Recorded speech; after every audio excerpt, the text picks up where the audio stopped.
खूप आक्रमक होऊ शकतं मग ते नंतर. जून तर आता आलायच 2-3 महिन्यावरती. मला वाटत नाही ते ओपोजिशनला बसू देतील. पण माझं एक सरळ म्हणणं आहे की मराठा समाज 6 महिने वर्षाच्या आत सगळा मराठवाड्यातला आरक्षणात जाणार. पश्चिम महाराष्ट्राला स्वत आहे. आपल्या 70-80 वर्ष नव्हतं मायबाप मराठ्यांनो, जरा समजून घ्या. आपण हळूहळू जर गेलो तर जाणाऱ्याची संख्या, शत्रुत्वाची संख्या आपल्यावरती खूप आहे. आपण हळूहळू गेलो तर आपल्या लेकरा बाळाचा आयुष्याचं कल्याण आपण करू शकतो. आपण फक्त दम्मानी घेऊ, गडबड नको. कारण आता जे आर निघालाय, हळूहळू प्रमाणपत्र निघायला लागलेत, आणखीन निघत राहणार आहेत. त्याची काळजी करायची गरज नाही, कोणावर विश्वास ठेवायची पण गरज नाही. जे बोंबलते त्यांनी आयुष्यात काहीही समाजाला दिलेलं नाहीये. मी डायरेक्ट रिझल्ट दिलाय समाजाला.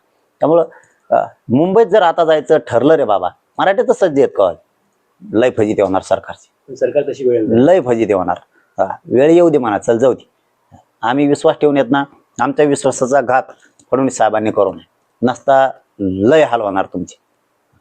पण सरकार तशी वेळ देणार नाही असं वाटतं. वाटतंय, नसता JRच नसता काढला त्यांनी. म्हणून आशा आहे त्याने JR काढला, याचा अर्थ मराठवाड्यातल्या गोरगरीब मराठ्यांना 100% फडणवीस साहेबांनी ते सगळं सरकार चांगलं करेल अशी आशा. Pune's Pride Sunny's World, life in Funshine. Resort, weddings, events, restaurants, adventure, wellness. Sunny's World, perfect destination for every occasion.